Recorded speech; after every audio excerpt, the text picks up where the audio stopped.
This podcast is supported by Progressive, a leader in RV insurance. RVs are for sharing adventures with family, friends, and even your pets. So if you bring your cats and dogs along for the ride, you'll want Progressive RV insurance. They protect your cats and dogs like family by offering up to $1,000 in optional coverage for vet bills in case of an RV accident, making it a great companion for the responsible pet owner who loves to travel. See Progressive's other benefits and more when you quote RV insurance at Progressive.com today. Progressive Casualty Insurance Company and Affiliates. Pet injuries and additional coverage and subject to policy terms.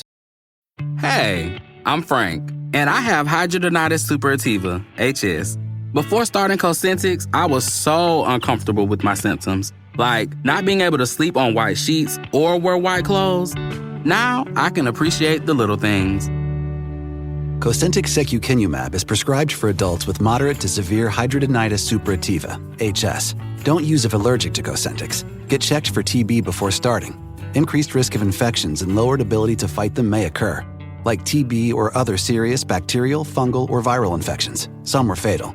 Tell your doctor if you have an infection or symptoms like fevers, sweats, chills, muscle aches, or cough, had a vaccine or plan to, or if IBD symptoms develop or worsen. Serious allergic reactions and severe eczema-like skin reactions may occur. Learn more at 1-844-COSENTYX or Cosentyx.com. You're stronger than HS. Ask your dermatologist about Cosentyx. Welcome to Speak. I'm Joy Taylor here with Super Bowl champion Keyshawn Johnson, NBA Finals MVP Paul Pierce, and Fox Sports senior NBA analyst Rick Bucher. Lock in, guys. I'm locked in. Let's go. I'm just, No more crazy questions. What was the question? That's not a crazy question. What was the question? Actually, it's a crazy answer. The greatest Michael. The greatest Michael. Yeah, of all time. It's only one. That's it. And then the other was. No, I know who it is. Greatest Michael of all time, Michael Myers. Michael Myers. Still going. Still going. That is true. You got to think of it. Undefeated. Never lost. Never lost. Never lost. Damn, Michael Myers still going. Still going. Michael. We'll start with last night's huge Thunder win. OKC defended home court to take a 3-2 lead in the NBA Finals. Jalen Williams, had himself a night, led all scorers with 40 points. And SGA added a 31-point double-double. OKC weathered an impressive Pacers comeback in the second half to move the Thunder one win away from their first NBA championship in franchise history. Quite the nights for the Thunder. But Paul, what was the most impressive thing about the Thunder's game? The most impressive thing about the game last night, see, we're entering a territory of the series to where you're going to learn about individuals and what your team is really all about, especially when the series is tied 2-2. At this point, you know everything about the other team, their plays, their tendencies, everything.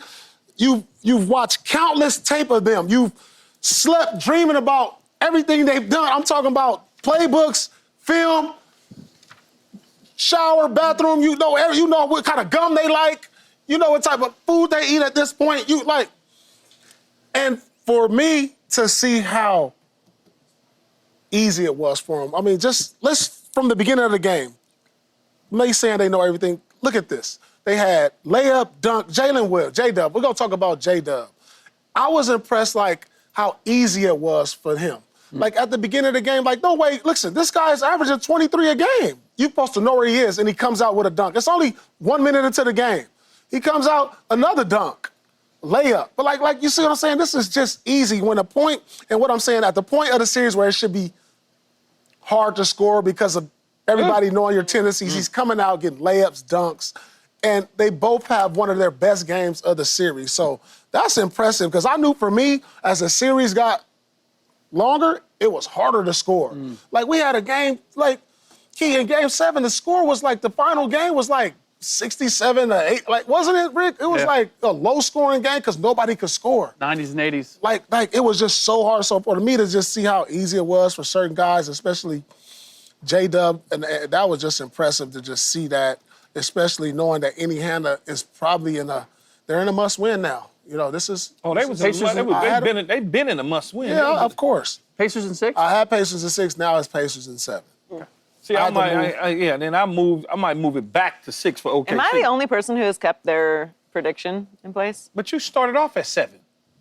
Well, I mean, That's what I predicted. you can't go to OKC 8. 7? So you got I had OKC in 7. Yeah, she had OKC in 7, but she can't go to 8. You know, she can't go to 8. What does that mean? Because we keep moving from 5 to 6 to 7. Nobody told now you I'm to say talking it about was going going to back be to a short 6. series. I thought it was going to be a long series. That's why I predicted that. No, what was the most impressive thing about the Thunder last night, Key? First of all, they stayed the course. And I've been talking about in these last 5 games, the turnovers. Finally caught up to them. Where now you all of a sudden got OKC scoring 32 points off of the turnovers. And their bench, Caruso didn't shoot the ball well. He was 1 of 8. He only had 2 points. But other than that, the other guys kind of chimed in and chipped in, put up another 30 points off the bench, 30 and some change off the bench. So when you start to look at that, you say to yourself, okay, they knew that they were not going to lose this game at home. They knew that. Because if anything, they now can go back to a place in Indy that they just won at and win again to close it out. Although many NBA players or even NFL guys would love to win in front of their home crowd, they don't want to mess around and have to go Game 7. So they're going to go right back, take care of business in Game 6, and get it over with. So I'm moving mine from 7 back to 6. And then if I need to move it to 7, I got the room to be able to do that. Okay. Rick, what was the most impressive thing about the Thunder last night? the same thing that's been impressive about them throughout these playoffs and throughout the series. Their poise. We forget this is the youngest team in the league. And a team that has, prior to this, never been past the second round. They've never been here before. And yet, the way that they play, look, Indiana made their run. They got it within 2.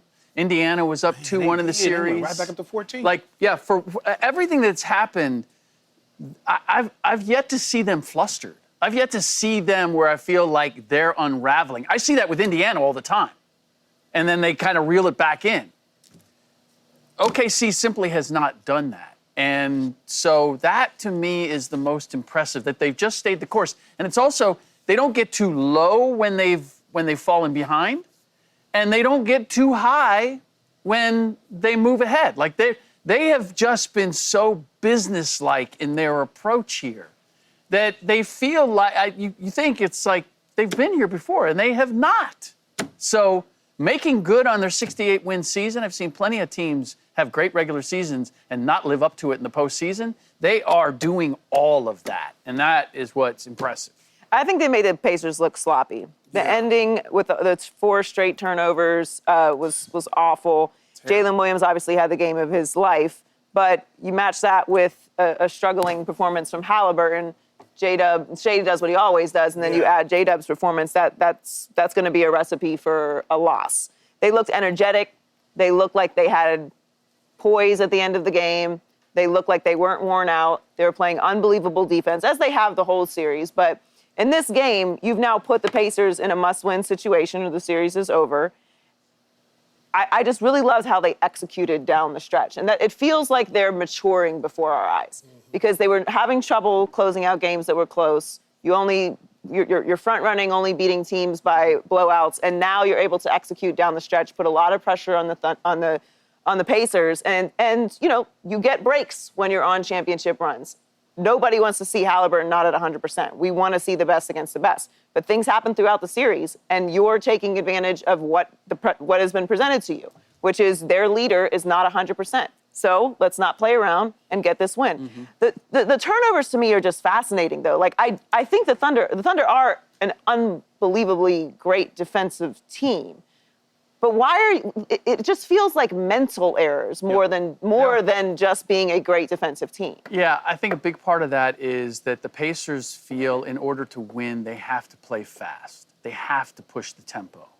And because they struggle scoring once it slows down. They don't have guys who can break you down. And so they're trying to play fast at every opportunity, which means whoever gets the ball is taking it and going. And they're just not making good decisions. Yeah. They're so eager to, well, we got to make it happen right away, that they get turnovers. And then last night it was just, a big part of it to me was there were guys that were hesitant to take their shot when it was there. And they would get stuck, they'd pick it up, they wouldn't take the shot. Now they're making a pass, and OKC is jumping on that. And OKC is a very handsy team, though. What I mean by that, they're active. Yeah. And they create those turnovers by being active, being aggressive. You know, if the ball is swinging, they swing with the ball. They're not standing and looking. You know what, Key? They have the off the ball freedom as much as I've seen with any team. Of if you're not on the ball, you can go and either trap or you can go and play that passing lane. Rather than I gotta stay with mine. I've never seen teams that have as much freedom as they do to play the passing. Well, if you're confident in your ability to react and make up for and recover, yeah. But it really does feel like the Pacers were not decisive down the stretch. It didn't look really like them. Not at all. In those close games, which it was in the second half, that's when they keep it close and then have been going in for the kill. They weren't decisive down the stretch. They looked tired. They looked like they were unsure of themselves. And I don't know that it was just how good they've been defensively. Yeah.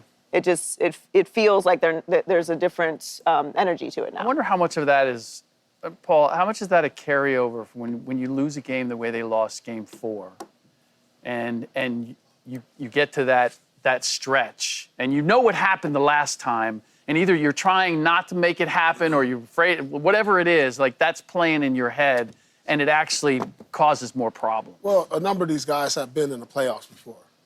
You just went to the Eastern Conference Finals. You have an understanding of the emotional roller coaster that the playoffs is all about.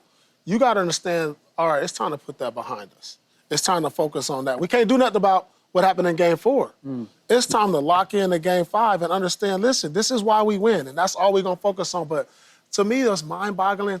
You continue to have these terrible turnovers. These are preseason type numbers for turnovers. Like, you know what I'm saying? In the finals, like, I'm not even sure, and I haven't looked this up, how many times have a team had multiple games of 20-plus turnovers? Yeah. Like, when you get to this point in the finals, everything should be down. Yep. It shouldn't be. This is a preseason. They've been turning the ball over, though, all series. Crazy. And they've been one of the best teams at protecting the ball all year long during the regular season. That's the mind-blowing thing about this. And so this is really like, I can't really put a finger on it because the statistics are the statistics. And they are outplaying them, the Thunder. When you look at it, they're out-shooting them from the field, 45. They out-rebounded them. So these is numbers I look like usually when you do things like that, you win those games. Yep. When you out-shoot them and you out-rebound the team, but then you turn the ball over. Doubled up the turnovers. Yeah. And the fast break discrepancy is the same, so that's even. Like I'm trying to put the free throws the same.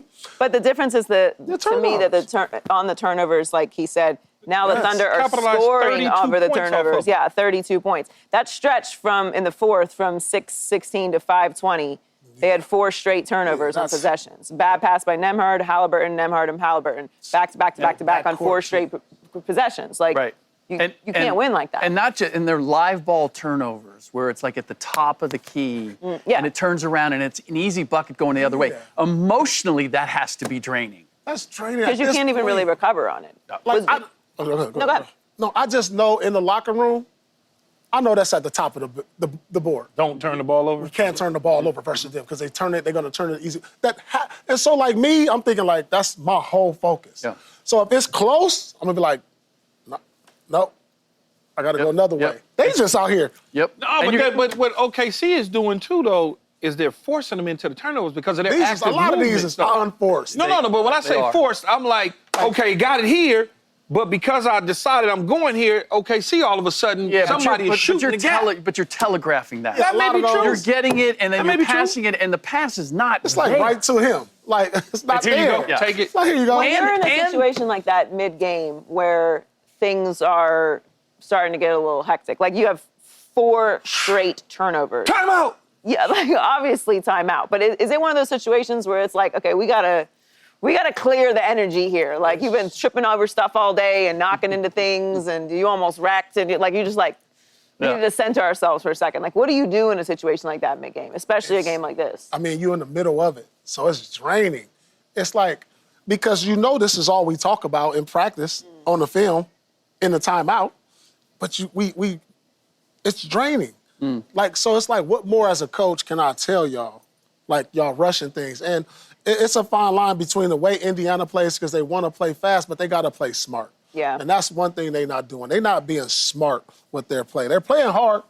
They're playing hard enough to win, but they just not putting the smartness with this, and that's what's costing them in this series. What do you think is the biggest issue for them in Game 5, Rick?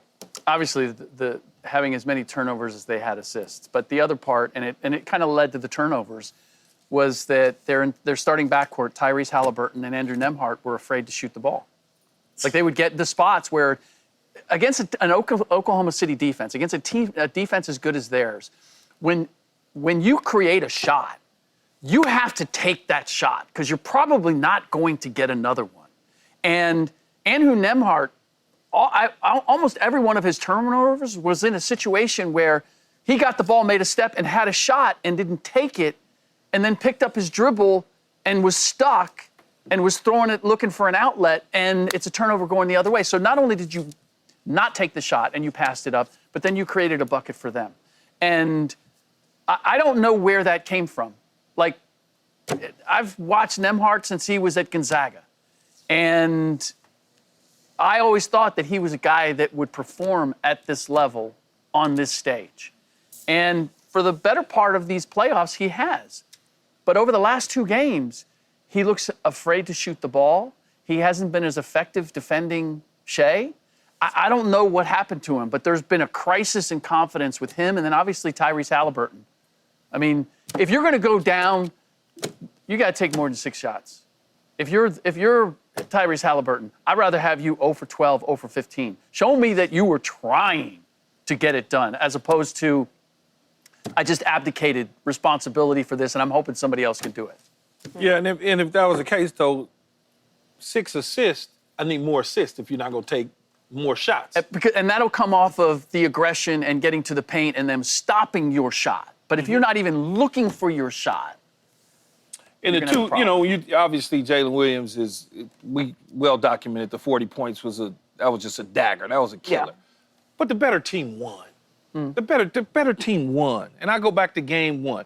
If they don't lose Game 1, this thing might be over by now. But Game 1, for whatever reason, put a little stoppage in OKC. But once OKC got to the point of Game 4, or better yet, Game 2, and then they went to Indy, and then they wind up losing but getting Game 4, they realized to themselves, we can beat them in consecutive games with no problem at all. And capitalized on the turnovers. They capitalized on the turnovers, something they were not doing those first 2-3 games. They just wasn't. Are they decidedly the better team? They're the better team. Let's not. Or are the Pacers not playing to the best of their capabilities? But I make you play that way. I make you play that way. In some situations, yes, but I don't know. I don't think the distinction is that great.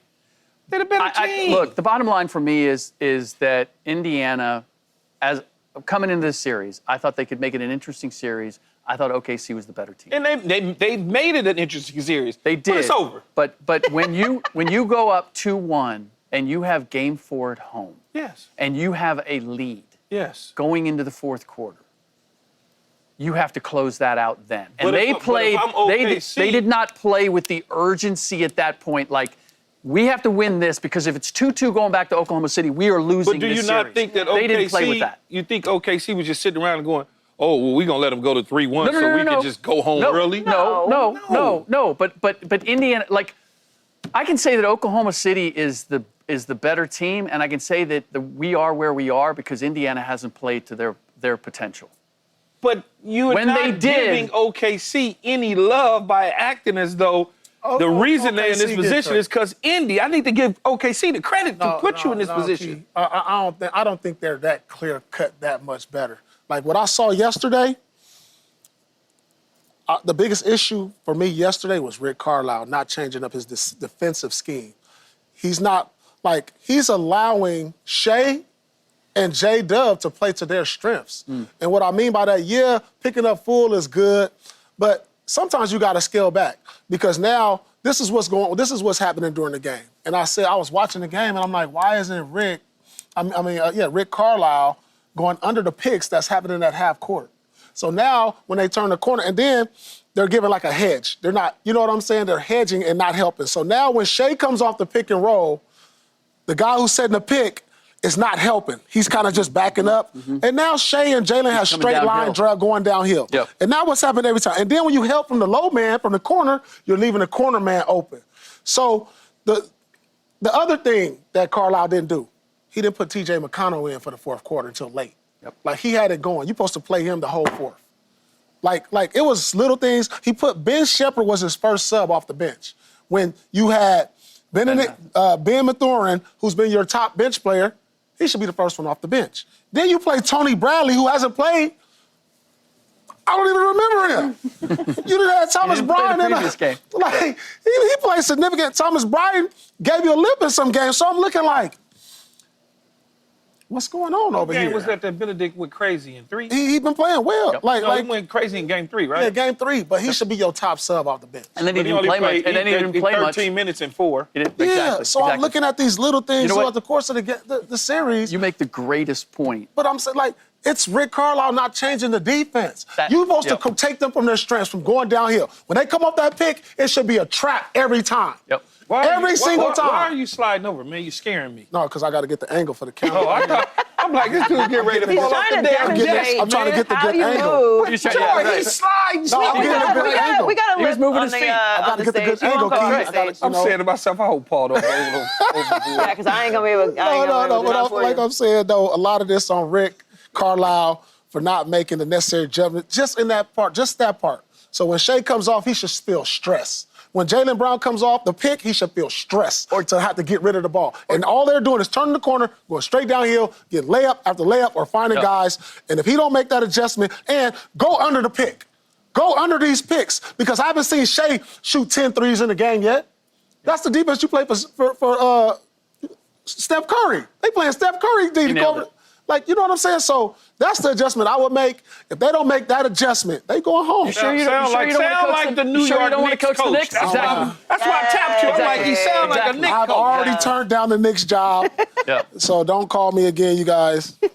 I'm going to be at home taking care of my kids. Paul sound like you know what he's talking about. You Yeah, he know what he- That's 100%. No, 100%. You understand what I'm saying? So, first of all, like, what was the reason that we thought Indiana had a chance in this series, especially when they were going up 2-1? It was all on Rick Carlisle. It was his ability to pull the strings and do all that stuff. And I think the point that you made that I hadn't really given a lot of thought about is the fact that you want to keep changing up looks on Shea and Jalen. They not doing that. And they didn't do that. They found a formula early and it worked. And then Mark Dagnall made an adjustment. And I think we went into the next thing, okay, what's Rick going to do? And Rick really didn't change nothing. He didn't do anything. Stop going over the picks at half court. Yeah. Neesmith, Nimhart, great- stop that. Go under. Like, and if you're going over the picks, the big man or the other guy who's setting the pick, come up into a soft trap so he can't turn the corner. It's basketball 1-on-1. It's bad. I can't even watch it. This is like, it's basketball 1-on-1. What are y'all looking at over there on the staff? Yeah, Coach Paul on 3, right? Get everybody get up. Amen to Coach that. Paul 3. Yeah, it's 1, 2, 3, it's clear. It's clear. I feel like we just had a timeout and we're in the huddle. Let's go. Well, Tyrese Halliburton went to the locker room with a calf injury in the first half. He came back and played 34 minutes total in the game, but was unable to make a field goal, scoring just 4 points in the game, all on free throws. Halliburton updated his status after the loss. Let's take a listen. I mean, it's NBA Finals. It's the finals, man. I've worked my whole life to be here, and I want to be out there to compete, help my teammates any way I can. I was not great tonight by any means, but, it's not really a thought of mine to not play here. If I can, walk, then I want to play. Well, how concerning is Halliburton's injury? It's all about the mental makeup, because I remember when I went down in the finals, that's all I thought about. Like, it's the finals. There's no way I'm missing the finals. If I can walk, I can get back out there. And I went back to that back in that wheelchair. And I came back and I said, I can walk. Came back out there. You gonna make me say something, get in I came trouble, back out man. there, Key, Rick, and Joy. I came back out there because I can walk. So he got to understand there's 2 games left at maximum. It's time to, chest up, chin out, and shoulder. How many points did you score when you came back out? I know, but so he when came I out and came hit a back- shot, right? I know he hit a couple shots, but Oh yeah, I came out, hit a couple shots. I turned the tide. I don't. I'm serious, I don't know. I just know. No, I'm serious, I know Paul. the tide turned. What did you score, like 10 that second half or It's gonna be something? inspirational for him to come and just turn the tide for them. You can walk, you can play. That was my thing. Wheelchair, I got up, I can walk, I can play. I'm back out there. Let's go. If you lose a bet, you can walk from home. I lost a bet, I walked. See, but the thing for me with him, it's not concerning at all. What did you say? Played 4 minutes. 34 minutes after the injury. Ain't nothing wrong with you. Your feelings is hurt. That's really all it is. There's nothing wrong with you. If you can play 34 minutes after the calf injury and run up, it wasn't like he was hobbled dribbling the ball. He looked like the normal guy at the start of the game. For whatever reason, he just wasn't aggressive.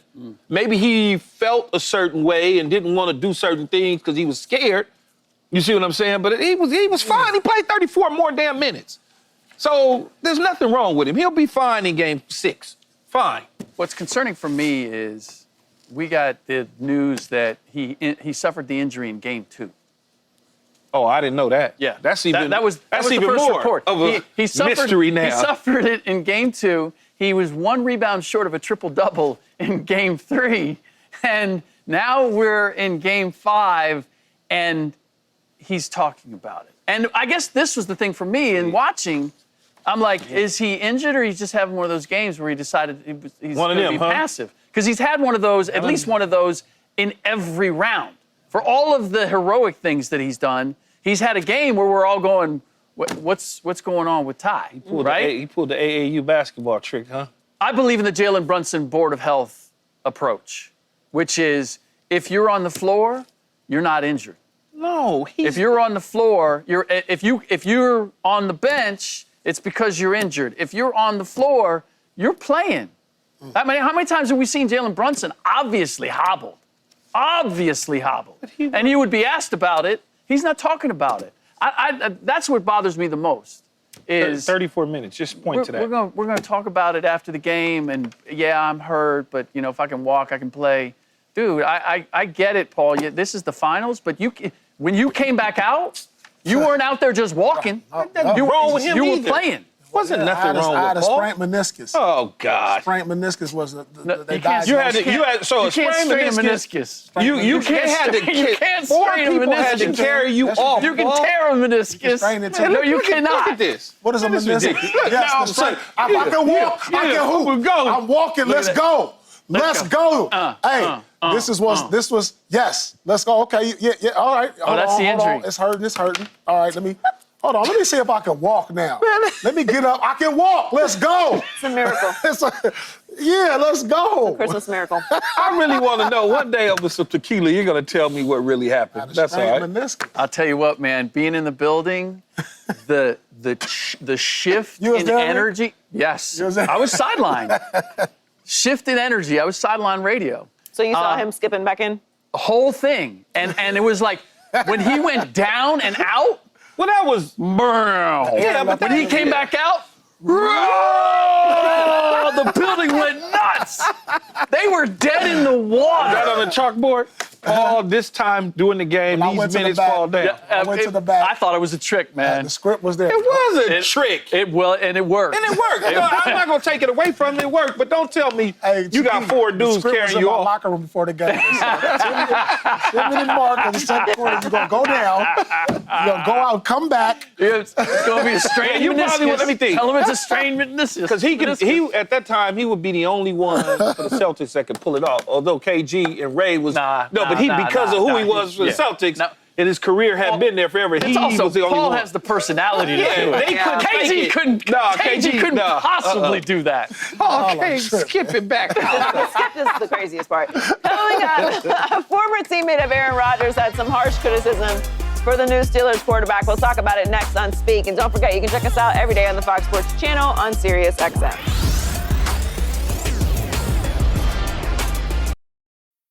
BTW, FYI. Visit Nexplanon.com RN to learn about Nexplanon. It's an adjustable implant, 68 milligrams radio pain. Or ask your HCP IRL. Okay, TTYL. Aaron Rodgers has only had 3 days of mandatory minicamp with the Steelers, but his presence on the field in Pittsburgh is already making waves. Rodgers' former Packers teammate, Brady Papinga, had some harsh words about his former quarterback at this stage in his career. Let's take a listen. I went to the Jets-Patriots game last year, and the thing that was sticking out about Aaron that was different was simply it's almost this unwillingness. I wouldn't say unwillingness because he's tough. It's almost like the body's tired and doesn't want to take the hit. So there's a lot of flinching. There's a lot of, I would say, his vision is going from reading the field to the brush, which isn't usually normal for a high-level quarterback. And the problem with that is that for over 17 games, he's not going to be able to play at a caliber that's going to drive them to be playoff contenders. So, Key, do you agree that the Steelers won't be playoff contenders with Rodgers? I think they will be playoff contenders. Hell, they was playoff contenders with Doc Hodges or whatever his name is, Duck Hodges. Like, come on. Mason Rudolph, they was playoff contenders. They split quarterbacks a year ago and made it to the playoffs. So I think they're in the same position, maybe a little bit better than they were a year ago with Russell Wilson and Justin Fields. That's kind of where I see them at. But Brady has some interesting takes on Aaron Rodgers and looking at the rush versus the field and where his receivers are. That happens. Dude been playing football for 20-something years. At some point, he can't get out of his own way. He's worried about getting teed off on, and it happens. Mm-hmm. I mean, Sam Darnold made it interesting when he said he was seeing ghosts. Aaron Rodgers just hasn't said he's seeing ghosts. But most older quarterbacks what is he going to be, 42, 3 years old or whatever it is? 42 in December. Come on, think about it. I mean, that thing's coming fast. It's moving around you so fast, and he can't get out of his way like he could 15 years ago. So it's totally different. Totally different. Yeah, I gotta believe they'll be a playoff contender based on pretty much the same squad as last year, minus, Pickett, and you bring in DK. The line will be good. Defense will be good. And Russell Wilson brought him to the playoffs. I got to think if Russ can do it. Russ and Justin Fields And when combined. I look at the numbers, and I brought up this a couple weeks ago about the numbers, his numbers overall was better than Mahomes. Like when you look at the passing, the touchdowns. It doesn't sound right, enjoy. It don't even sound right. What do it? It's just the Mahomes had a defense that carried him. And now hopefully that a Pittsburgh defense that can help carry him. Like, I don't think he got to pick up big numbers. They're going to run the ball a lot. They're going to probably pass a little more than normally, but the defense is going to have to carry them. And I think they got a shot. I think they had a shot last year. I think they got a shot this year, and I think they upgraded from Russell Wilson at the quarterback. It's not a great upgrade, but I feel like it's a slight upgrade from Russ. I think it's a complete wash. You think it's a wash between them two? Mm-hmm. So they will make the playoffs then? No, I don't think they're going to make the playoffs. But if it's a wash and Russ and Justin Fields was able to make the playoffs, then that means that every year is different. I think Cincinnati will be better this year. Yeah, that's true. Cincinnati wasn't a factor last year. I think that the whole of the AFC West will be a factor this year. That wasn't the case last year. The Raiders are better. The Jets are better. I think the Patriots are going to be better. We'll see what the Dolphins do. I don't think that they are a playoff contender in that they will go to the playoffs and make any noise. Mm-hmm. I think that the ceiling for them is to win a playoff game. Do you think they can win the division? No. They could have won it last year. I think they can win the boat. They fell off the boat at the end of the last 6 weeks. I think they can win the division. I do not believe that Cincinnati will miss the playoffs again. I don't think that the Ravens are going to take a step back. And look, again, for all the numbers that he's put up, for all the greatness that he had in the last 5 games where they went 2-3, he won 5 games last year. 5. Fifth. A nickel. Fifth. Yeah, I don't see it. I think that they will be, at best, it will be what they did last year. I don't think it's going to be a catastrophe. I don't think it's going to be, something embarrassing. But yeah. I don't see it. I don't see how he makes them better. I think this is a Band-Aid for the Pittsburgh Steelers to not have to go into rebuild mode yet because they have to find their franchise quarterback, which they still do not have. And I think it allows Aaron Rodgers to have, a nice landing out of the league. They got a nice, cool schedule to start the season, though. When you're starting at the Jets, we don't really know what the Jets are, though I believe in Aaron Glenn and company. Seattle, new quarterback, new situation up in Seattle. New England, new situation there. New situation at the quarterback spot in Minnesota. So you start looking at that before they bye. Those 4 games before they bye, I wouldn't be shocked if they was 3-1. They have a nice start to the season. Yeah, it's a nice Let's take a start. look at week 10 to week Cleveland. 18. Week 10 to week 18. Now we talking about football. Now we start talking a little bit about football when you get into the back end of the schedule. That's a gauntlet. But if I can jump out front and apply that pressure to those teams in my division, because all of a sudden I look up and I'm 3-1, I'm 4-0 before my bye, those other teams are gonna be looking, and there ain't no telling what they wind up doing those first several weeks of the season. We'll see. I mean, they do have if he does get tired, if he does want some time, if he wants to come out for a couple plays like he did last year, Mason is a serviceable backup. I think they can win 10 games. Okay, coach, put Tyrod in. I'm tired. He quit. Yeah, they got 10 games in. They got 10 games on that schedule. They can pull that out. Yeah. Was it not a good look, or did he quit? No, I said it wasn't a good look. Like, that was a bad deal. Yeah. Yeah, But he didn't quit, though. No, I said he quit. He quit on his team. Yeah, he did do that. He didn't quit. He subbed himself out. That's quitting on your team. No, he was tired. The game was over. He was tired. It was over because of him. He's 40 years old. He's like, come on, get this guy in. I don't want to be getting Let him beat a pinata? Yeah, for the rest of the game. Go ahead. Let It's him over. just beat a pinata and get beat up. That's it. Crazy. Yeah, that's how I he's looked at it. Not going to be able to do that in yeah. Pittsburgh. He wouldn't have been able to do that no damn where. Well, I can only imagine the coaches I played for if he'd have tried that move. Man, what? But the game is over. And have told him, man, you know what? Why don't you just go ahead and just leave and go That's home? Rodgers. Show some respect. You'll have a spa day. Staying in the AFC North with the Browns, Stop there's trolling. a saying in football that if you have 2 quarterbacks, you don't have any. Cleveland is taking that to new heights, reportedly planning to carry up to 4 quarterbacks in the active roster this season, not including Deshaun Watson, who's recovering from an Achilles injury. Browns star Myles Garrett shared his thoughts on one of those 4 quarterbacks, the Browns' 5th-round pick, Shedeur Sanders. Let's take a listen. I think everyone was surprised to see him go to the 5th round, but he's come to camp and OTAs with a great attitude. He's a hardworking guy. He has a good head on his shoulders, and he's always positive, always optimistic, always gets a smile on his face, and you like going to work with people who have that kind of attitude.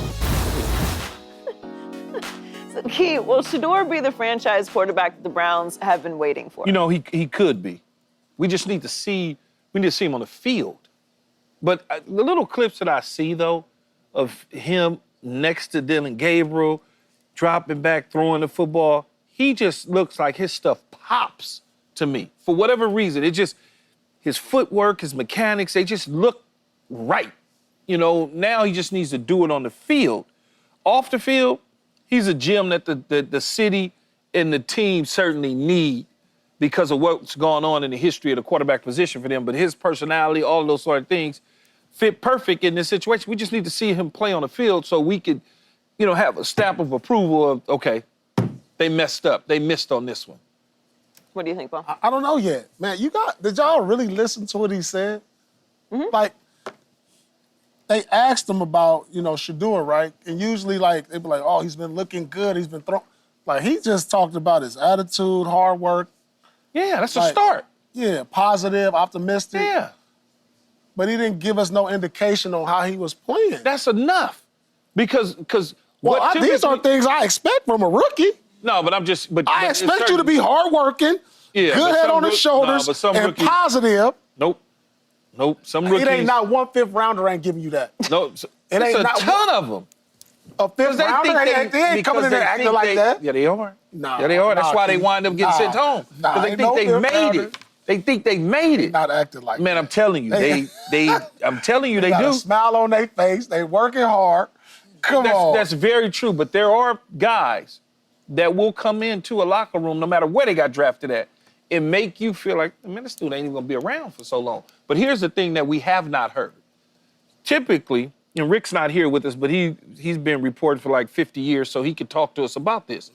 typically you hear whispers coming out of training camp, so to speak, about how bad a guy is. Mm-hmm. Oh, you know, man, I can't believe they thought he was a first rounder. Boo, boo, boo.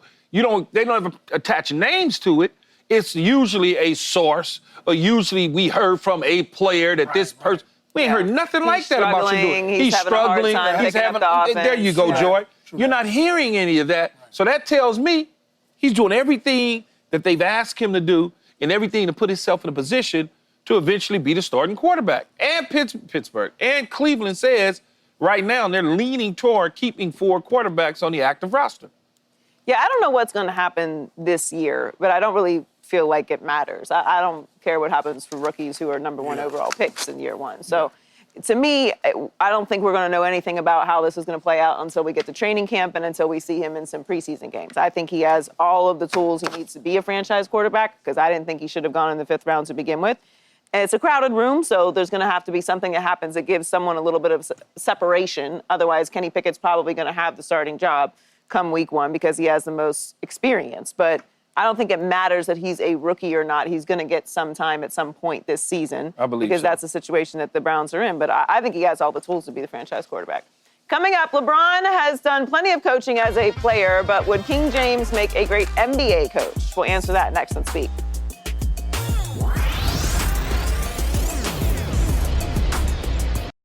Look around. You can find cars like these on AutoTrader, like that car riding your tail.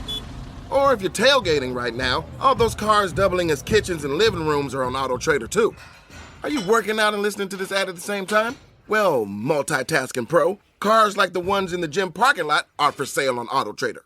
New cars, used cars, electric cars, maybe even flying cars. Okay, no flying cars, but as soon as they get invented, they'll be on AutoTrader.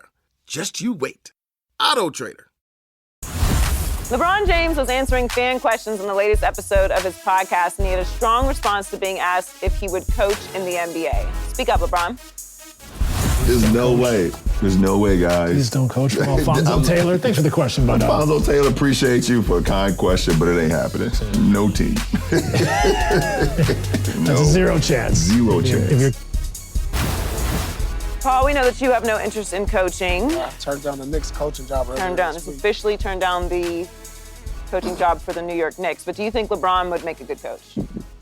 Would he make a good coach? It's hard for great players of his caliber to be good coaches. We saw this with Magic Johnson. You know the thing about guys like LeBron and Magic is that you, as a coach, expect them to have your type of drive, your type of attitude, your type of work ethic.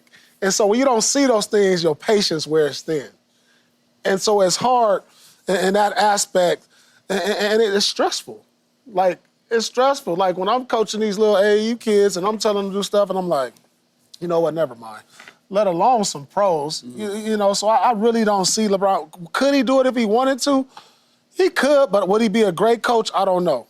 Because I think with the great ones, we don't have the same patience. Like, when you look at it, mostly point guards, former point guards in the NBA become coaches. Like, some that are not coaches right now that I can see one day, Chris Paul. I can see him being a coach. Rajon Rondo. And currently you got Jason Kidd, Doc Rivers was a point guard. Guys of the past, Nate McMillan. So it's usually like former players usually are point guards, not like guys like LeBron, superstars, because of, their level of play. You're just not going to get that out of the players ever. And Magic saw that, and I know LeBron will probably see that too. Is that why you don't feel like you'd be a good coach? I just don't have the patience. I don't have the time.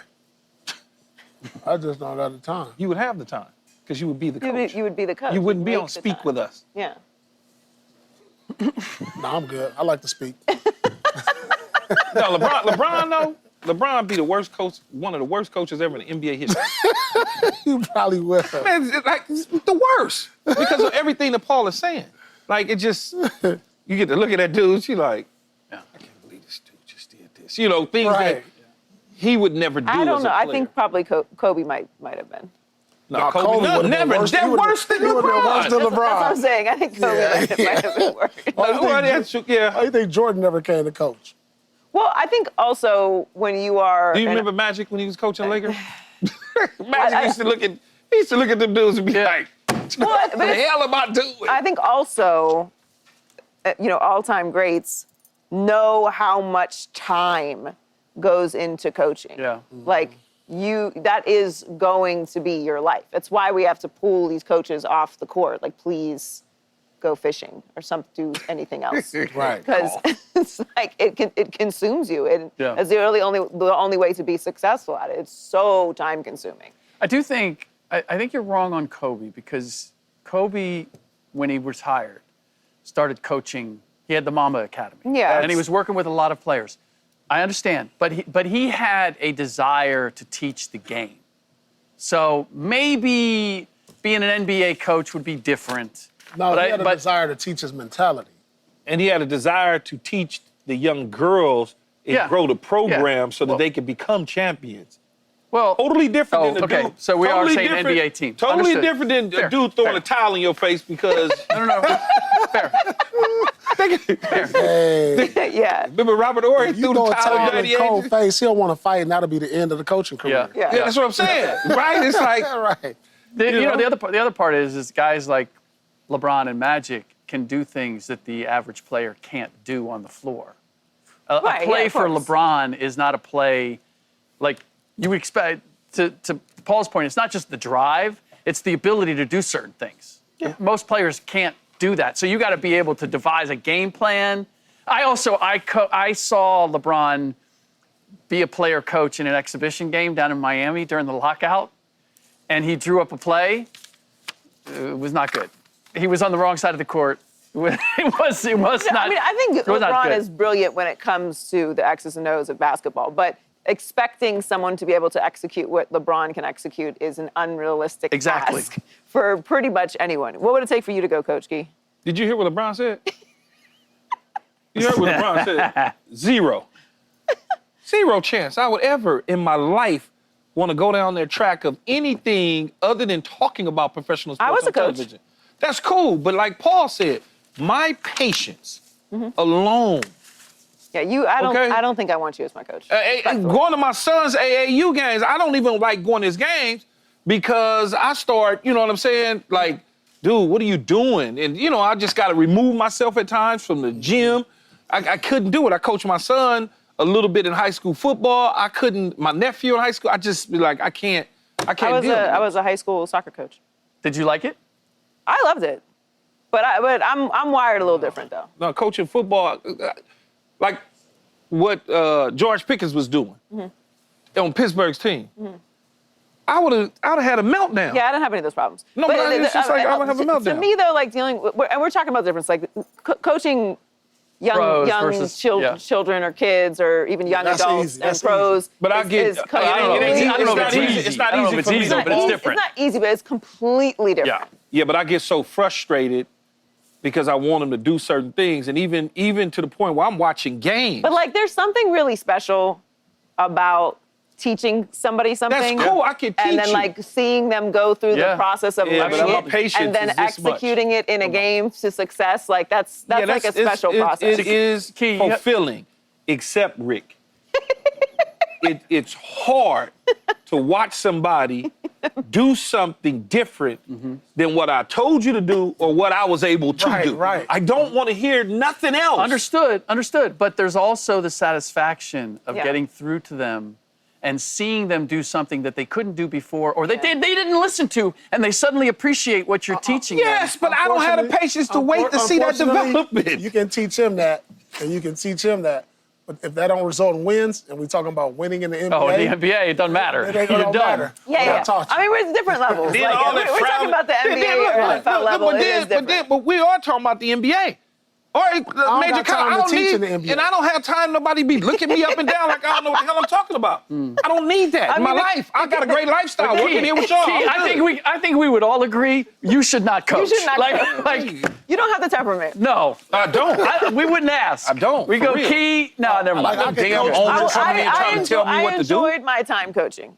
Think about that though, Paul. Owner gonna tell you y'all should run more pick and rolls and slow down the game, play half court. Owner come telling you that. Dude that just got off of his G700, okay? He ain't even at the games all the time because he live in another country some damn where. His boy told him, like, hey. What y'all showing now, man? Y'all so stupid. Uncoachable. Look, that's uncoachable right there. Yeah. Why would I want to coach that? He has a diabolical eyebrow. Man. Not even a side eye. y'all That's not even the same. How many highlights we got He here? has a bombastic eyebrow. Those different games. Different games. That's Look at that. That's the Washington game. That's the Washington game where the kicker missed the damn field goal, and I threw like Let a him little know. water on him, and Man.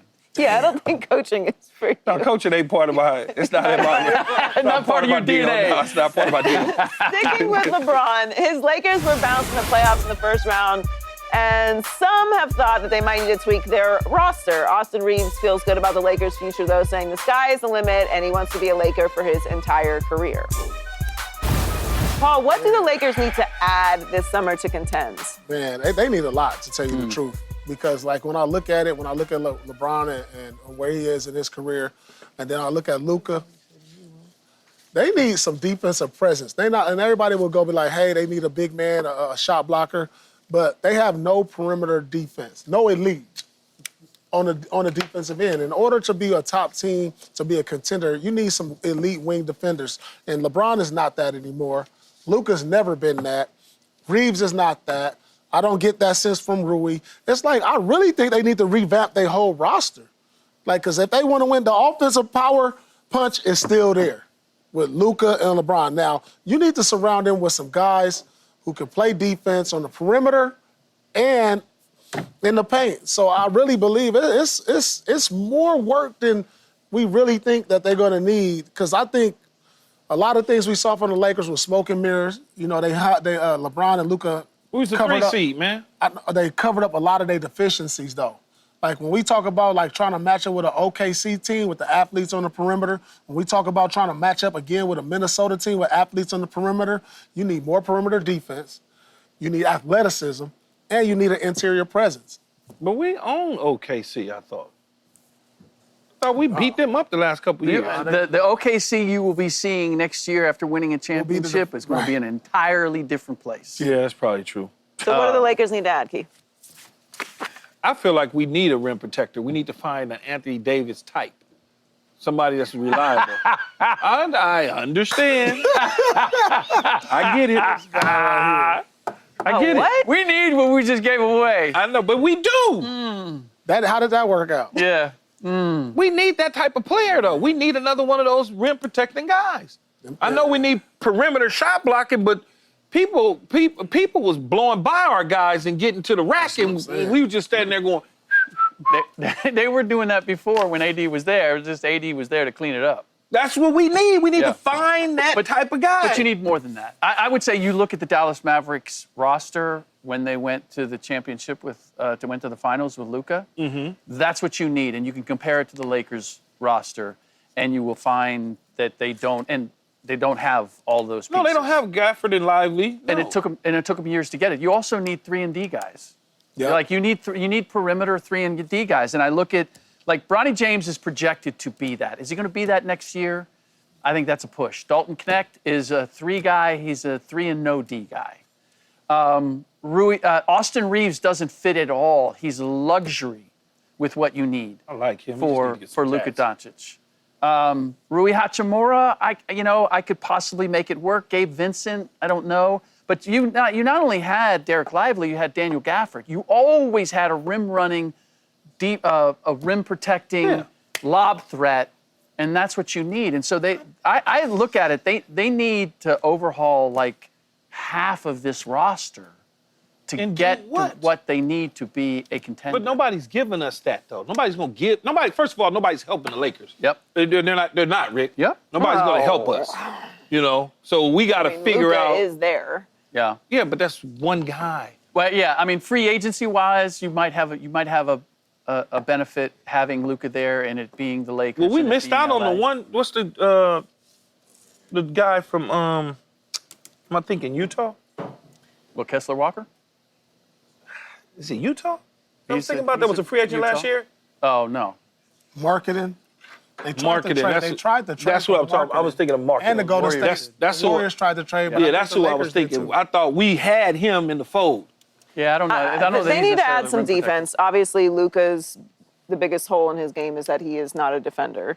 And if you're assuming that LeBron is going to be there next year, which at this point he is, so he's still playing at an all-NBA level. It's not about that type of scoring. You need defense, you need a real big lob threat, and you need some depth. And it'd be nice to have a little post-up shooter that LeBron or Luka can dish it to in the corner and knock down some shots. Yeah. That should be easy to get. It's a lot. That's a lot. It's a long list. Build an entire roster. You're going to be in the grocery store a long Like you time. said, Keith, earlier, they was a number 3 seed. That's kind of like fool's gold. I tried to tell you that, but you told me no. But it really was because they got off to the hot start after the trade because 2 games from being 8th seed, right? Or out. Or out. Or in the play-in, right? Yeah. I don't really feel like that's that much. It's like 5 things. Yes, but they in trouble. No, we not. And y'all in trouble. No, they're not as in much trouble as much trouble as you are. Y'all in trouble. That's why y'all trying to get rid of a bunch of players. Now, you don't know what's going on. Before we go, we have footage Oh, God. from What? the game Oh, yeah, this is where Paul went down. Yeah, this is what I'm trying to tell Halliburton. Listen, if you can walk, you can play. I can walk. I got up. Once I got back there. Look at Rick. They go, Rick was stalking me. Hell yeah. How did you get access? I knew you were going to get up out of that wheelchair. I just want to be there to see it. How did Rick get access that close? Really you? Dude, I was telling you. He was there. I was sidelined. Hey, Rick listen. get access? Caught him in 4K. There you well, I don't know if 4K, but he's right there. Look at the side, man. That was about You know what when I'm here? He's faking? Okay. He can stand. That's a fun full circle moment. Coming up, That's we'll funny. take a trip to the Truth Lounge where Paul will look back at winning his titles 17 years ago today. That is next on Speed. See now, declining people already. Oh, man. If I'm Paul and I'm looking back on my set of accomplishments, I'm going to let you know that I'm the truth. And here's why. Pierce for 3. That's good. What a move from Pierce. Puts a 3 in. I have dreams of one day putting my names up in the rafters, but my ultimate goal is to win the championship. When you go back and you look at footage of him doing the things that he was able to do, running the floor, blocking shot, knocking down threes, penetrating, dishing, going to the cup, dunking, you look at it, you go, damn, he was good. Like, he was really good. It's just like, times where you want to give up and times where you want to move on. For the Celtics, Paul was the ultimate clutch player. It's just so much satisfaction in just staying and sticking with it and seeing things turn around after all the things you've been through. I mean, that's gratification for me. And after a 23-year absence, the Boston Celtics are NBA champions once again. The greatest single-season turnaround in NBA history is complete. Even though he got my Lakers, it feels good to see a friend win a championship. To be able to see one of my childhood friends get the MVP of the finals, but also win his first ring. Watching it back, I'm happy for him. I know we didn't have a lot of great years, but you guys right here, you guys stuck with me. And now we bring home champion 17. Yeah! I see why he's the truth. I see why they hate him. I can't even put into words how to describe how I'm feeling right now. When you look back at his career, he's one of the best to ever do it. This is a dream come true. And I'm gonna cherish this forever. Welcome to the Truth Lounge. Ooh, the Truth Lounge, baby. Today is the 17th year anniversary of Paul winning his championship with the Celtics over Keys Lakers. Paul, do you do anything to celebrate the anniversary of your finals victory? Man, you know what? I think I'm gonna go home and smoke a cigar. Just sit outside and ponder. Like, man, that's back in the day, huh? 17 years ago. I was back in the day, huh? Man, I'm gonna have me a nice little cigar in honor of Red Auerbach. When's the next game? Thursday. Juneteenth. I know, I just wasn't sure if it was Thursday. For some reason, I thought Friday. I'm gonna have me I might just pop a cigar, chill, watch some old film. Was that moment at the press conference the first time that night that you actually let it wash over you? Yeah, probably so. It was just everything was just moving everything so happened fast. so quickly, it was just and then there was the locker room champagne. It was just all the next thing you go to the press conference, that was kind of winding down and really soaking in. Mm-hmm. That was the one moment you're like, damn, we really won it, huh? Like we were celebrating and it was all fun, but it was like, yeah, we sure did do that, huh? Well, getting back to the current finals, Paul, are the Pacers still in VIP after last night at the Truth Lounge? They still in the VIP, Joy and Key, but they got to pay for everything? we got to hold up. Y'all ordering too much right now. Y'all tab like y'all went over the limit. Y'all limit right now like we got to save some for the OKC Thunder. we got extra bottles for them right now. You know, they doing their thing. You know, OKC is really showing to be a real class of the NBA in this finals. I mean, these guys are stepping up. Jalen Williams and Shea are looking like superstars in the making if they aren't already superstars. And man, we gotta make a whole new section for them. They win one more game because, you know, it's gonna be the Truth Lounge, general admission. We're gonna have the VIP, and then we're gonna have the VVIP for whoever win it all. So they're gonna have to go behind. Oh no, it's upstairs. They get the upstairs. I got a stairwell over there. Special entrance? We ain't gonna show that. Yeah, special entrance, all of that, man. That's what it's looking like so far. Was there, when's the last time you've seen a team as complete as OKC? Man, I feel like the Boston Celtics last year was pretty complete. You know, they had perimeter defense, all-stars, just like kind of similar to OKC. They had guys coming off the bench. Man, you know, that's a lot of similarities between these two teams. Great on defense, can be really explosive on offense. I mean, this is just like, it's fun watching new team emerge each and every year, because when it looked like the Celtics might go back-to-back, OKC is starting to emerge, and you know, we can look at them and say they're young and they're going to be around for a while, but next year another team can emerge. But it's been a joy watching them right now and enjoying what they've been able to do. But it's not over. It's not over. Don't count Indiana out. It's not over. They're yet. both still in VIP. Yeah, You think they're similar to OKC? I think I do, Joe. I think they're very similar. It'll be interesting to see, you know, if they played against each other like that this year, if they was fully healthy. But I think Boston's Boston's better. I do. I think they're similar. Boston was better last year? Yeah, I think Boston was better last year.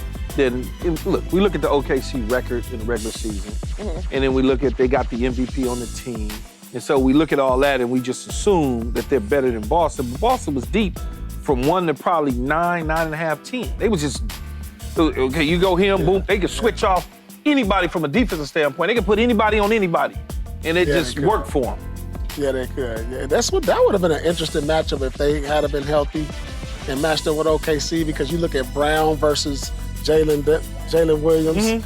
You look at Tatum versus Shea offsetting each other, and then you see all the X factors like, of course, Caruso and, you know, Derek White. I mean, man, that would have been a great series. But we'll never know unless something happens next year. Well, it won't happen for y'all.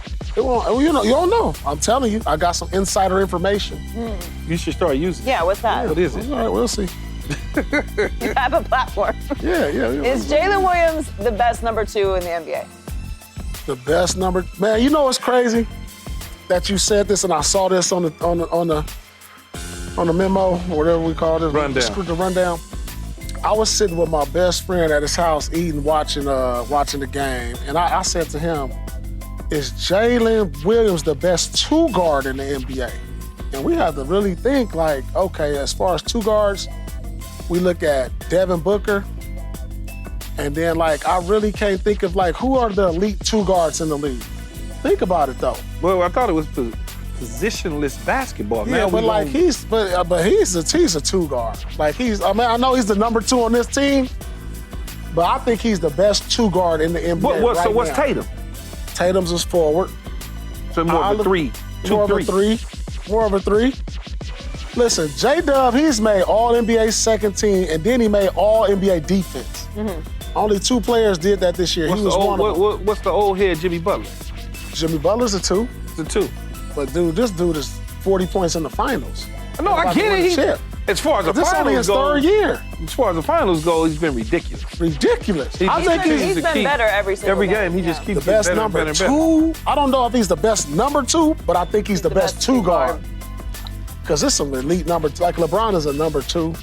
So what's Kawhi? Kawhi's a number 1 on the Clippers. Yeah, but I mean, He just wears the number 2, Keith. You're throwing a lot of numbers out here. It's going to get confusing. He wears the number 2 on his jersey. Is he a 2? Does he wear number 2? Is he a 2 guard? How did the Pacers force a Game 7? The Pacers, number 1, they can't turn the ball over. I'm tired of y'all. We talking about this in practice on film. Rick Carlisle, don't turn the ball over. Guys, that's the blueprint. Hallie, you gonna play, you not gonna play? Cool, they got enough depth. They were still in the game with Hallie having the game he was having.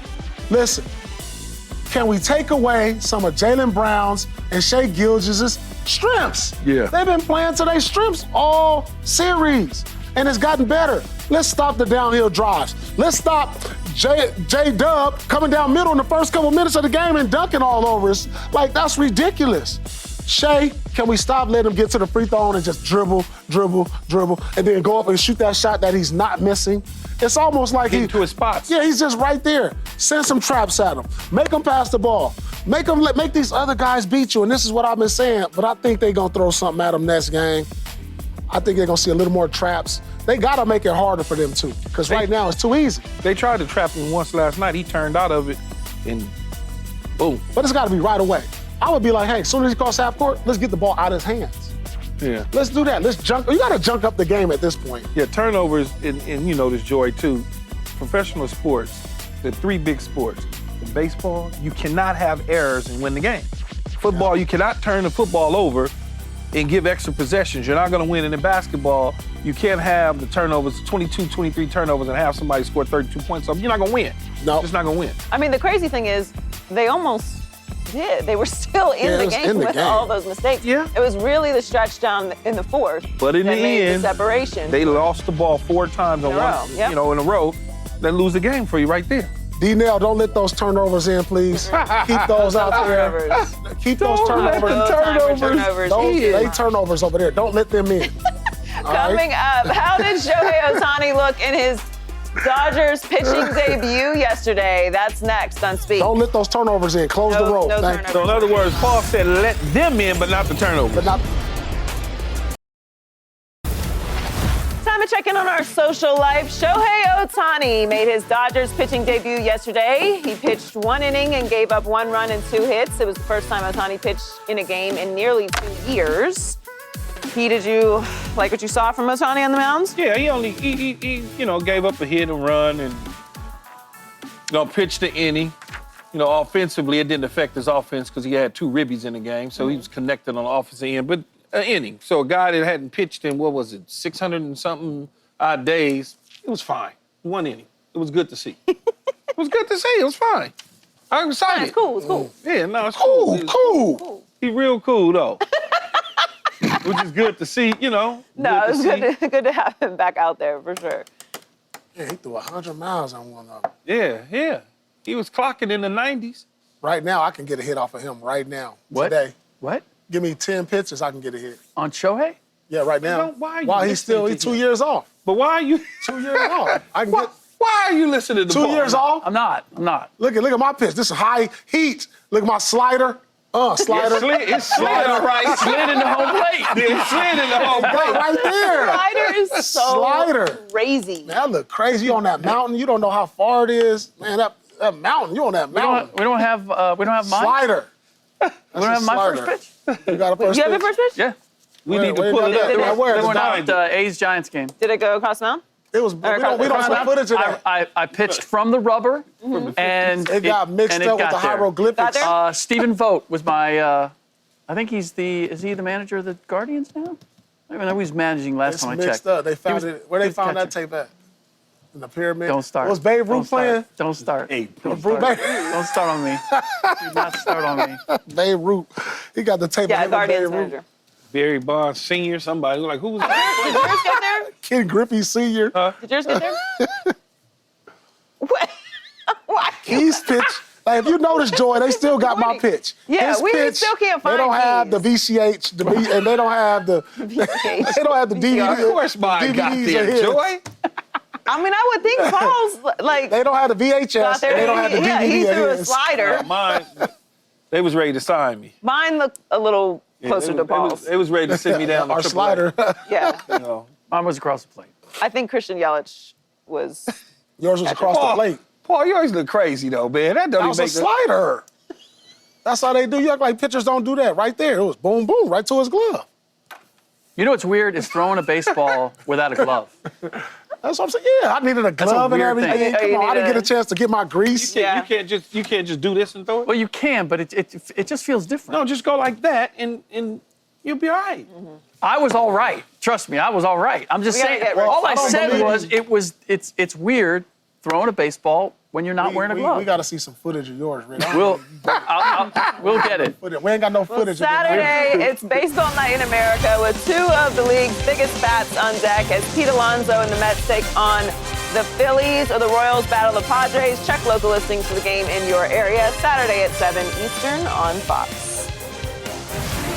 There was a blockbuster trade in the NBA over the weekend. The Orlando Magic acquired Desmond Bane from the Grizzlies in exchange for Cole Anthony, Kentavious Caldwell-Pope, and a major haul of draft picks. Memphis now has the Magic's first pick this year in 2026, 2028, and 2030, plus a top 2 projected pick swap in 2029. Bane averaged 19 points, 6 rebounds, and 5 assists last season. Wait, what how much? For them averages, he got what? 19 points per game, that's solid. 6 That's solid. rebounds per game, 5.3 assists. Man, that's solid numbers. Damn, they gave up a lot, though. They gave up first rounders. You got Cole Anthony is solid, too. He's as solid as you get off your bench. So did the Magic overpay for Desmond Bane? I'm trying to think, for what they getting out of him, for what they gave up for a first-round pick, 16 pick in 2025. Ooh, unprotected in 2026. I think that's kind of a lot. I mean, but they swinging for the fences. I probably would think this is not going to be their only last move. So, but Bane gives them. See, this is what I look. When I see Cole Anthony, he was up and down. So was Caldwell-Pope. But at least they get somebody they know they can that depend on night in and night out. You know what I'm saying? And that's what you want to get. When you're a playoff team and you're trying to take the next step, who can I depend on? Like, I know Bane, he might not score 30 every night or score 20 every night, but I can pin him in on a bad night. When you average 20, you can pin him in for 13, 14, 15 points a night. You know what I'm saying? Whereas these guys, Cole might go from a 6-point game. KCP, same thing. And then have a night where they have a good game. He's going to be consistent for them. 15 points is consistent. And, you know, sometimes you got to pay for that. Now, we saw what they gave up for Mikal Bridges. It's along the same lines as that. So, was this too much? I think it was a little, but you're paying for assurance that you got somebody that's going to be a little more consistent than what I gave up. The only thing that make it a little much is you don't know what these draft picks could turn out to be. Right. You know, and that's the only scary part when you get that draft pick that turns out to be one of the greatest of all time, like Shea Gilgeous. Like, you know, you left him on the board. And so that's the only thing. But for right now, I think it was a solid trade for them. Rick, do we have Rudy Gobert to blame for this? Yeah, it starts there. What the haul that Minnesota was willing to give up for Rudy Gobert screwed up the whole. Because now you got Mikal Bridges going for 5 first-round picks. Like everybody, if a guy can play, if a guy's going to be if you really wanted him, the going rate was like 4 or 5 first-round picks. But to me, this was it looks like it's a lot, but when you really start to break it down, it makes a ton of sense. Number one, Desmond Bane has quietly carried the Memphis Grizzlies the last 2 years. They've had a lot going on with John Morant, with injuries, Jaren Jackson Jr. being in and out, and they were still a 50-win, 47-win team and getting to the postseason. He is exactly what they need in terms of a three-point shooter. And fits with their profile and being physically tough and being a defensive player. I think he's a great fit. And he's 26 years old, so he fits their profile age-wise. This was a money move from Memphis because he's getting paid, I think he's got like 4 years going out to $40-some million. Cole Anthony is an expiring. KCP has got 2 years left on his at $21 million, and he ended up not being what they thought they were getting. They thought they were getting a veteran guy who's going to help them get to the next level. KCP's game's just kind of fallen off the map. And I found it interesting that 2 of the picks that Orlando traded are their own picks. So they're believing, you know what, those are going to be lower first-round picks. And they have a ton of picks, and they have a lot of young players. So they had a surplus. And to Paul's point, I think that they saw that this was the opportunity to go for it now. And Desmond just fits in so many ways. I know it's a lot, but I really like the move. I think he's going to help them in a multitude of ways. No, it feels like a lot, though. But when you go back to Rudy Gobert and Mikal Bridges and then other trades that have happened since Rudy Gobert in the NBA, it seems like you're giving away a lot. I don't know that Desmond Bane kicks them over the top, but it certainly puts them in a different position because the East will be kind of, not want to say watered down, but it won't be as strong by not having a fully healthy Boston Celtic team. And plus Boston's looking at moving pieces around. Then you got Philadelphia. You don't know what's going to happen in that situation. We still don't know what's going on in Milwaukee.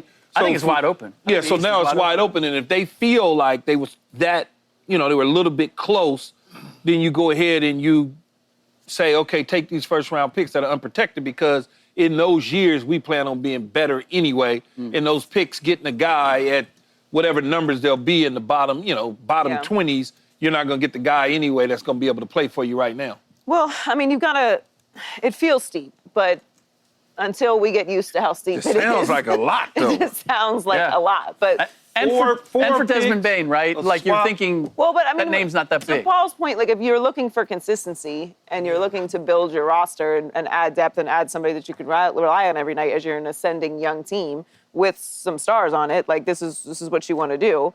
But it just. It sounds like a lot because it's like 6 bodies basically, right? The 4 picks. But we don't know. That's the unpredictable. That's unpredictable. Yeah, we don't know what those bodies are going to become. We don't know what those are going to be. I think also Memphis is making room for Jalen Wells, their rookie, who was really, really good. Scottie Pippen Jr. was really, really good. And so their backcourt is full and those guys are on rookie contracts, so they can move over. And let's face it, Memphis is a small market. Like, they can't afford to have an expensive roster. Yeah. Well, coming up, is Saquon taking it easier this offseason? Is that the smart thing to do? That's next on Speak.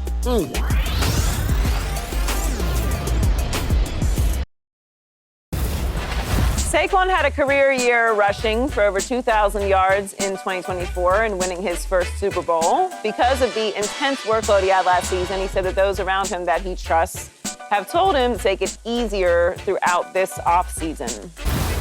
Do you think it's smart for Saquon to take it easier this offseason? Come to think of it, when we first tried to iron this thing out about this question, I was thinking about him and the punishment that he takes, the punishment that he takes in running the football and a long season from start to finish. I mean, he played in every single game and in the playoffs and in his off season and all the lifting of the weights and running. And if he can accomplish some of the same things that he did last season without putting in as much work and preserve his body so he can get more out of himself in the end, then yeah, that's a smart thing to do. Why run yourself in the ground if you don't need to? How old is Saquon Barkley?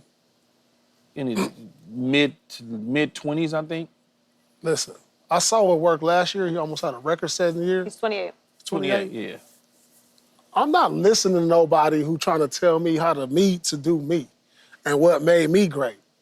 You know what I'm saying? You on the outside looking in, because if you ain't Walter Payton or Adrian Peterson or something like that telling me what I should do, then I'm not. Who am I really listening to? Well, I would hope that the people that he's saying he trusts are people that are. There's probably somebody in his camp that trains him or something. Yeah, but I had a career year and won a Super Bowl. So you know what I want to do? I want to come back and do that again. Yeah, but like, why am I not?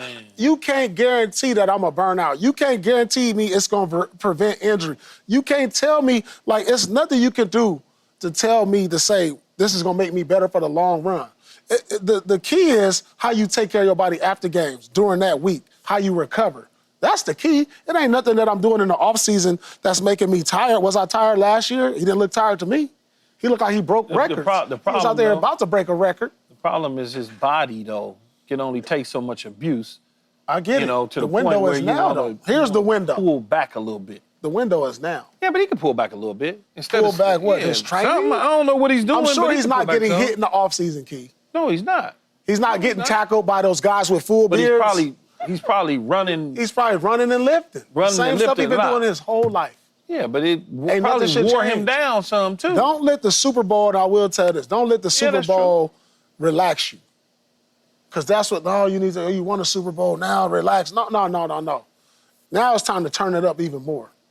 Like, don't rest on your laurels. Come on, you just won a Super Bowl. You trying to get another one. No, we ain't doing that. Y'all calm down over there.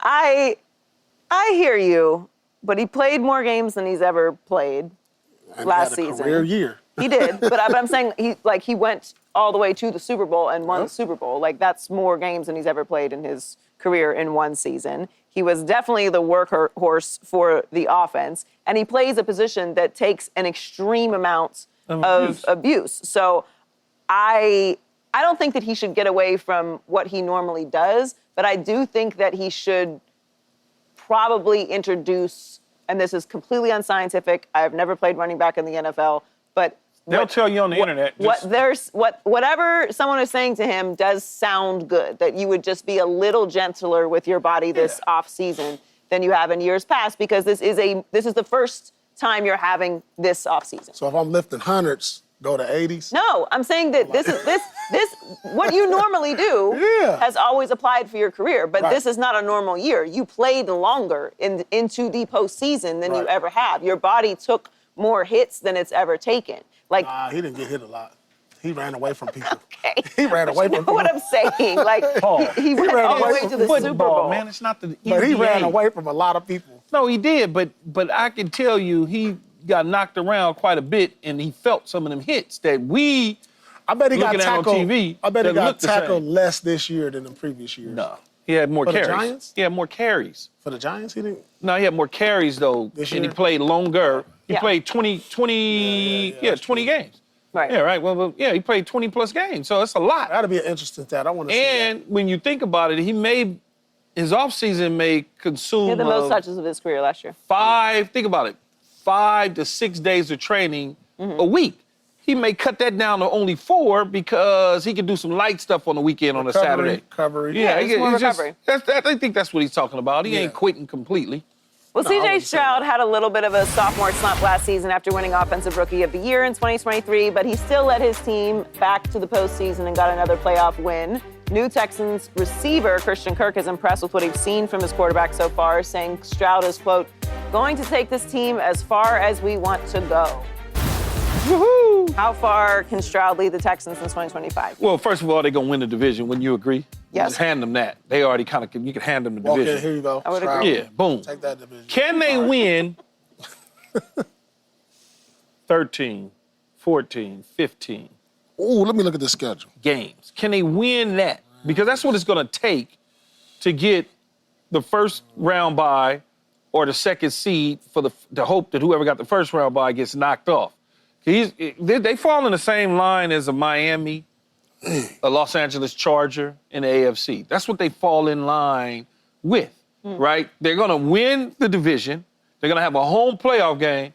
Then they're going to have to go on the road to Baltimore, Kansas City, Cincinnati, Pittsburgh, Buffalo, New York, Cold. Kansas City, freezing Denver.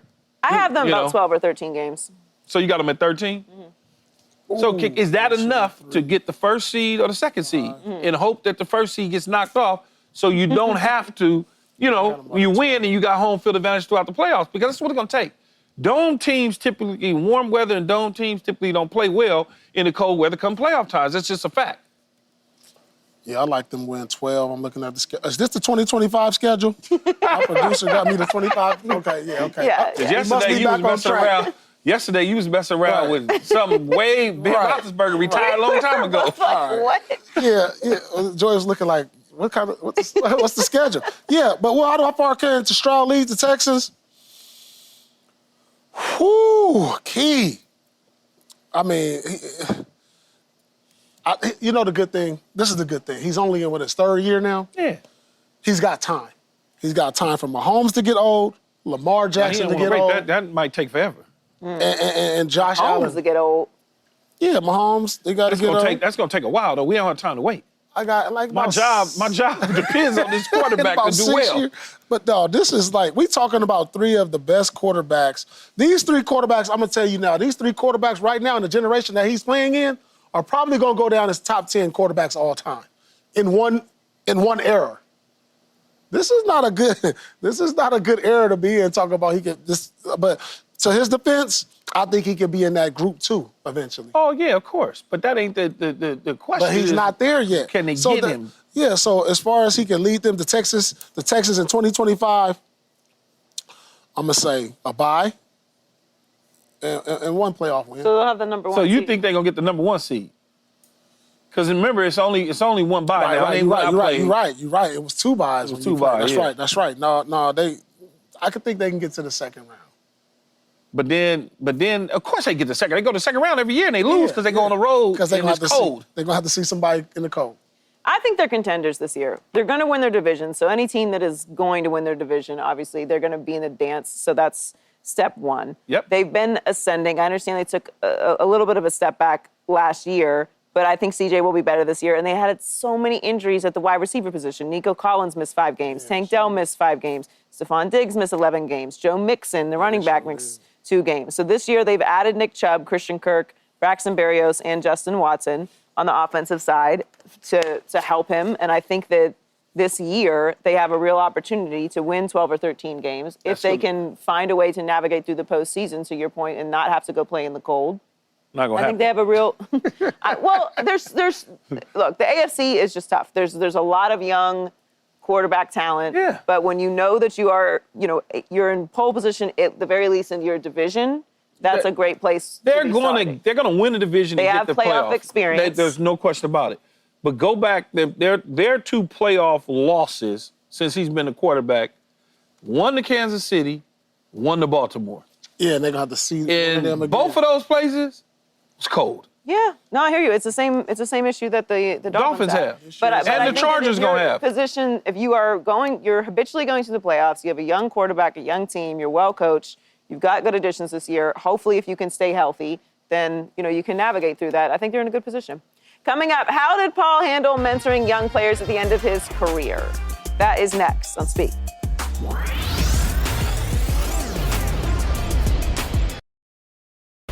Calais Campbell is entering his 18th season in the NFL, and he explained why he's happy to share his wisdom with his younger teammates. Speak up, Calais. I enjoy passing knowledge. I feel like, there's no point for me to die with all this knowledge, go to the graveyard or whatever in my career with all this knowledge. I have to share it with many people as possible, and especially people that are going to help us win ball games.